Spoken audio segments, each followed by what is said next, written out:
এখানে মৌরি আর জিরা দিয়েছি, এগুলো ভেজে নিচ্ছি। হ্যাঁ, এগুলো আচারের জন্য মশলা। জলপাই সিদ্ধ করে নিচ্ছি, যখন কালার চেঞ্জ হবে প্লাস একটু অর্ধেক সিদ্ধ হয়ে যাবে তখন নামিয়ে নেব। পুরোপুরি সিদ্ধ হলে পরবর্তীতে আচার করার সময় একটু সমস্যা হয়ে যাবে।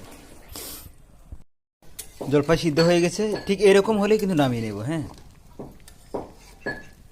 হ্যাঁ,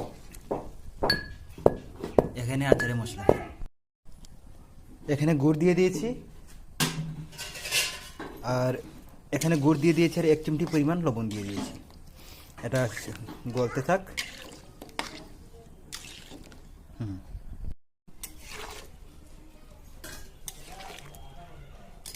জলটা টানলে তারপর নামিয়ে নেব। জলপাই সিদ্ধ হবে, জল টানবে, তারপর স্ট্রাকচারটা সব লাস্টের লুকটা দেখাবো সবাইকে। হ্যাঁ, দেখে নিন। একা ভিডিও করছি, একা রান্না করছি, হেল্পিং হ্যান্ড নেই, যার কারণে সেভাবে সব কিছু তুলে দিতে পারিনি।